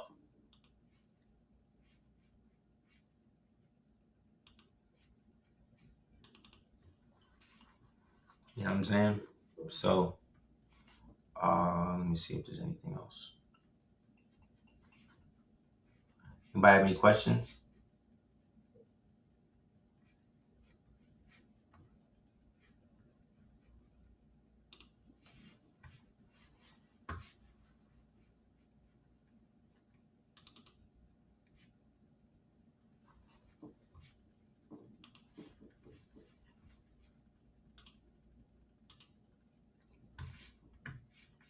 Yeah, there's a lot of allegory they're going with, but they never want to deal with the fact that all of these people was melanated. You know, so now the new thing is to always use the term brown. We brown. These are the brown people. The brown people. So that's supposed to mean everybody that's not us. So here they are again. You see what I'm saying? Here they are again, excluding themselves from the rest of us, right? And then putting us, themselves, as if that color is somehow different than ours, right? Where it don't come out of ours. So this is what I mean about the perpetual racism. You know what I'm saying? Get this book. Rebels, Pretenders, and Imposters I showed before. Also get George Washington, the biography, so you can read for yourself how he was descended from Moors, from Huguenot Moors. And this is his grandfather right here, Nicholas Maritou, the Huguenot Jacobite, who was trying to fight against the rest of the empire. Here's another illustration of what I'm talking about in terms of different types of Moors or melanated empires of the time. On your left, this is a Bavarian. In the middle, big up to my brother Jason Forrest. He showed this on his book. We have a Moor from America who is also was turned into a god called El Shango or Shango Macho. But this was actually, I think, one of the kings of America. I had a list of all of the kings of America that I showed in a video. I'll find it again and show it in the next one. Prior to 1711, 711, and after. Here we go. Yeah, this is a Frenchman, the Huguenot on the left. This is Nicholas Maritou. This is George Washington's great-grandfather. In the middle, this is the book that talks about that. And on the end, Rebels, Pretenders, and Imposters, this is the book that's going to explain everything that I've just been saying about all of these fake imposters, the fake Renaissance period, why they repainted the paintings, how they used fake people, how they created people who didn't exist to hide time. Like I was saying, like the French was so diabolical in America, they created fake ships. They created fake ship manifests in the name of fake ships and the names of people. They would go and find out. Well, there's 2,200 Chatars in this dominion right here. So what we're going to do, we're going to create a manifest of two different ships, and we're going to split all of the people's names, and we're going to name each person on the ship, and we're going to say that this ship sailed from this and that. And then we're going to say that these people, these 2,000 people, are the people who escaped. And that's how they would do it. They would literally just rename shit and then get people who was dirty to go along with them to rename it. Then they would put it into the Roman Cestui we trust, no matter what corporation was running.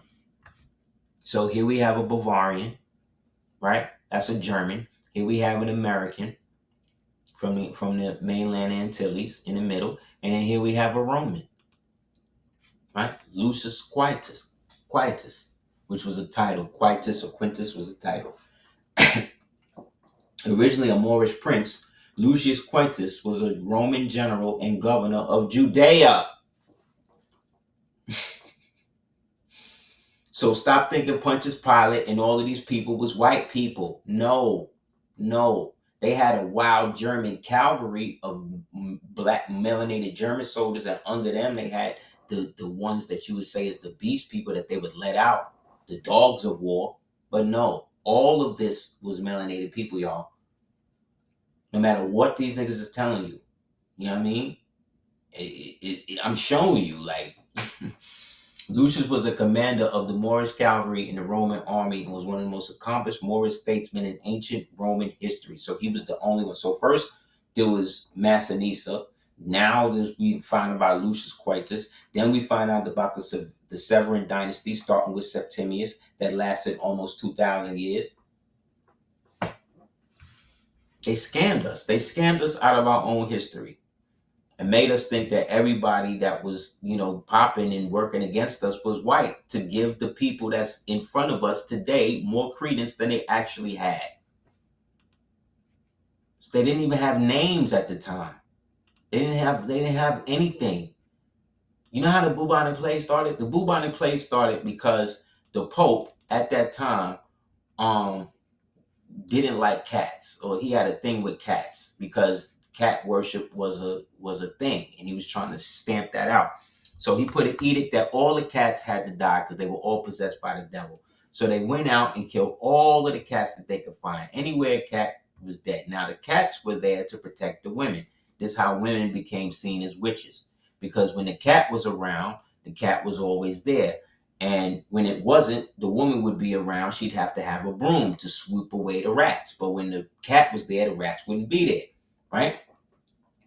the rat dropping sometime would get into the cauldron, so she'd have to stir it and spin it out. This is where you get the witch spinning the shit out, right? In the cauldron with the broomstick and the cat next to her. You understand? So once they got rid of all of the damn cats, what happened? You get an overproduction of rats. So the rats started coming in, right? They're crazy. They're eating everything, eating everybody. And then the next thing you know, they spread the disease. And now all of Europe is basically in darkness because this dumb nigga decided he didn't want people to worship Beset no more. You understand? This is what I'm saying.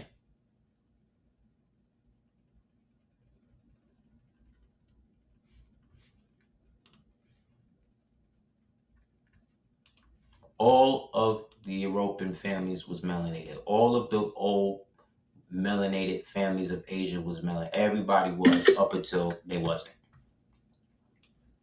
That's why, and the Franconians was involved because of the Lost Dauphin and his relationship with what's her name in the creation of Louisiana, which then gave them right territory. That's why the French had it first, then it was the Spanish, then it was the British. That's why the French did all of this stuff first. That's why, matter of fact, let me see. Listen to this dude. Let me see if this is it.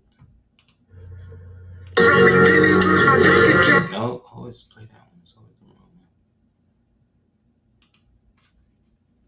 Is this it? Hold on. We shall ban Swahili as our national language. We shall ban it. We need French instead. French has a wider coverage. Burundi, they speak French. Congo, they speak French. Rwanda, they speak French. Congo Brazzaville, they speak French. Gabon, they speak French. Central African Republic, they speak French. We don't need Swahili. That's the president of Uganda saying that they outlawing Swahili. They're giving up their native language because French is the international language that allow them to talk to people more and get their country from being so damn isolated. So when they start talking about all these other languages, remember, the European languages are the international languages when it comes to financial, trade, and all of that. And those languages were perfected by your ancestors. Those so-called romantic languages were created and made by people that look like you. And you were speaking them way longer than anybody else. And so again, if the Africans themselves is saying that they are not trying to speak their own language, how are they going to tell you that you come from them? How are they going to tell you what culture is? How are they going to dictate to you what you should be doing and how you should be in tuning yourself back to them? It's a scam. It's always been a scam. And now it's coming out. That's why they all dress like us. That's why they all coming here to get the benefits that we have because they don't have that in their country. You don't know what it's like to wake up and sleep on the dirt floor your whole life. You don't know what that's like because you weren't born in an area where they did that at. And at the time that your ancestors was on that wasn't as long as you think it was. And right after that period, they did better than everybody in the country. Why? Because they didn't deal with banks. And all the white people had to deal with the banks. So they had their own banks, their own schools, they own this, they own that. We was the ones keeping the economy going for generations until what happened? They figured out that they needed to get us up off of that and get us to be relying on them. And in walks you know who, and the rest is history. However, you got to take the good parts of your history and the bad. So if they saying this about Moors and Moors did this to people, that great. Well, let's not end it there. Let's go back to the source when y'all Hebrew niggas, when we Moors broke away from you Hebrew niggas and broke away from you Judean Christians and you pale Arab Muslims and everybody else that was trying to do that. And we waged war on y'all to stop y'all from doing the shit y'all was doing. So, anybody else have any questions before we close out? This again is evidence of your Moorish military. It's about what we do today. You can keep telling me what niggas did back in the days. I don't care about any of that because none of that is affecting me now. I know what happened in the days, so much so that I'm not going to repeat those mistakes. But I'm smart enough to know that even in looking at the so-called Black American flag, I know that this is a flamjet, excuse me, flamet, which is a Moorish broadsword, which is a ceremonial broadsword. So even the sword you're using to describe yourself with no nationality actually describes your nationality. So thank you. Again, thank you for acknowledging that. That's why I don't hate on FBAs or ADO, whatever you want to, whatever, man. In the end, everybody gonna have to declare nationality sooner or later. That's just it, bro. There's nothing else to say about it. And until you do, they're gonna be able to put chips in you and do all the stuff they're doing because that's what they've been doing. Because they assume you with it because you haven't said opposite. So until you do, they're gonna keep it going. They're gonna make you hate everything about yourself while they put on uniforms and act like you. You know what I'm saying? They done made you hate the Confederacy. They done made you hate all of that. When you don't realize that whenever you see this flag, the way that you know it's yours is that there's going to be two cannons right under it. Those two cannons represent the unification of both sides, the Algonquin speakers and the Sioux speakers, together under the cross, right? Which shows relationship to the Hebrew peoples, right? As well as to the Osirian Brotherhood of resurrecting oneself from the dead, which was another symbol of that the Gnostics used to describe Yeshua. So, and then this over here is a symbol of one of the coats of arms from the old dynasties of the Ibeline. And as you can see, it is also red, white, and blue. So we have estates all over the world, Moors, and they're all ours, and they're all eventually going to come back to us. We just have to be in the proper form to be able to accept it. And we got to stop getting caught up in the color spectrum and the colorable law and the colorable titles that they try to give us to throw us off as to who these people really were. However, just because they was melanated, don't necessarily make them good people. You know what I'm saying?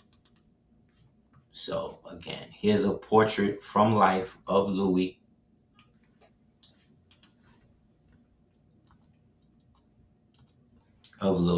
Again.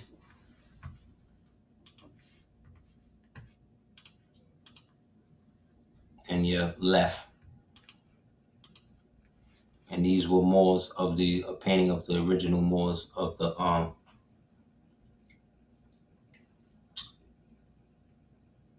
forget what kind of the Almohad on your left. So yeah, Sun King Louis and all of that. Louis Armstrong, right? All these people are related.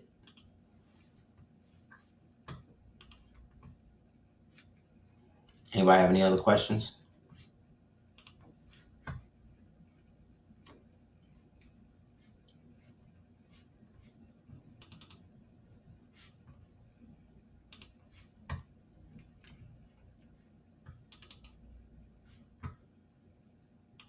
But yeah, this is what happened. The way in was with the Washita, and in the unification with the French, they were able to access both ways. So it went both ways.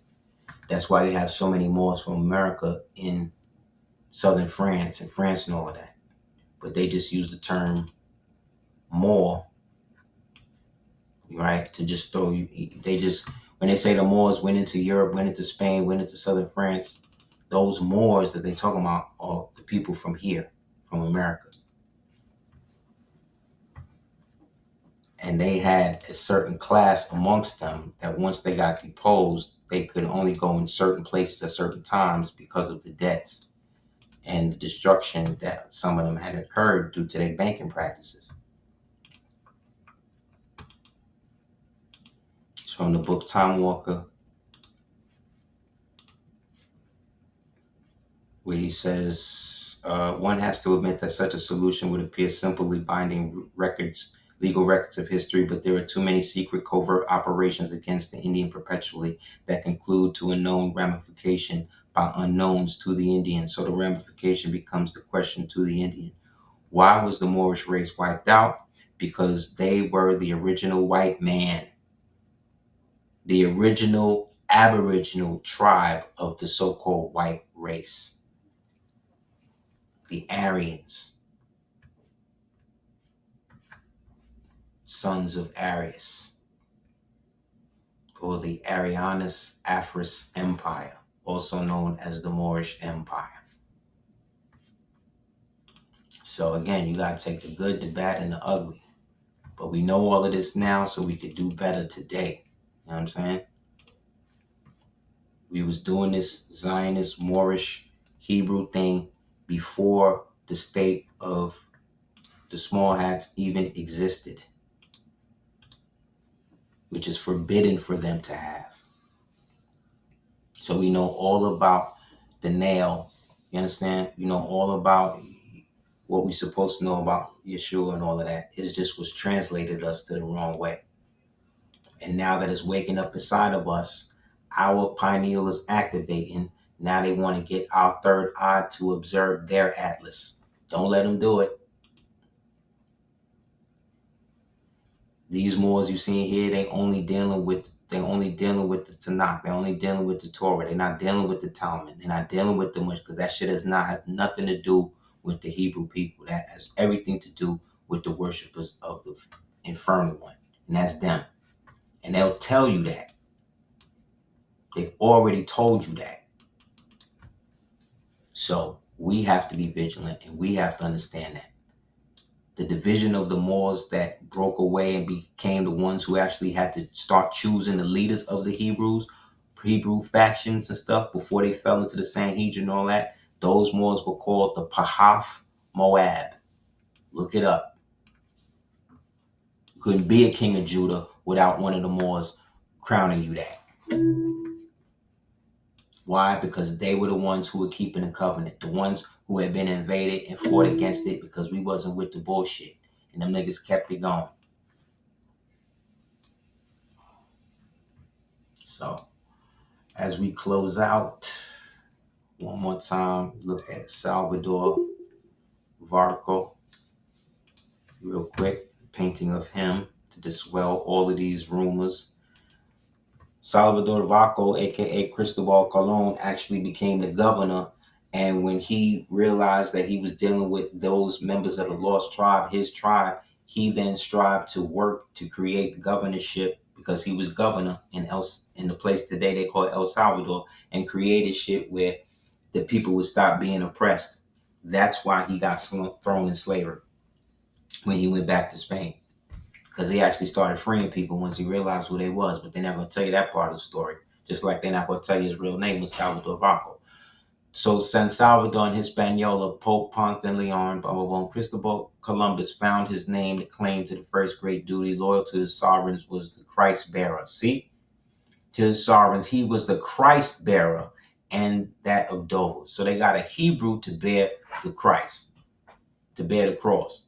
And the carrier, see they put the line here, so they left something out. The carrier dove of Christianity. Remember, the dove represents the Holy Spirit, right? Or the holy breath, right?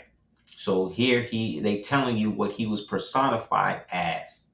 The dove was the one that came back to Noah after they came out the flood and realized that there would be land. So this is all symbolic of them trying to relive a Bible verse that they have slaved themselves to for an outcome that's already beyond them. The dove of Christianity in uttermost parts of the earth, but from Christian Spain he brought without intending only evil to the Aborigines. It was the Inquisition, fierce propaganda, boom, boom, boom. What he dispensed of Moorish civilization was only good. The inventions and discoveries that had been introduced. His vessel was fitted out with a little port Palos, which had lately been a Moorish port, which was a Moorish port up until this point.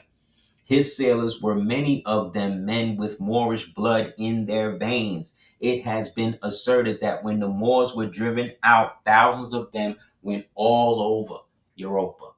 and fell into different command and a different leadership with people, so that way they could book passage back home here, because they were from here. That's why Cologne and them came and chased them back over here. They weren't from North Africa over there. If that's the case, then where's the Moors over there today? They're not there. Why? Because we're here. Because this was us. So everything else is them playing catch up, man, and then trying to act like we ain't who we are. So I think we got some good books to let everybody know about tonight. So good looking on that. If you haven't already, please check out www.cordobaorganics.com. Greatly appreciate it. Queen works real hard on all of the great products that have been out here. Also, if you haven't checked out ADOT app, I definitely appreciate it. That's on all Apple and iTunes. Anybody wants to donate, the Cash App is right there on the homepage. I really appreciate it. It helps keep this thing going, because we don't get no funding. They barely letting me crawl up into 60,000 people after almost 10 years on YouTube. So that'll let you know. Source. There's a book you can get called Wild Irishmen and Frenchified Indians. Get that book. That's going to tell you all. It's just going to add on to more what we've been talking about tonight.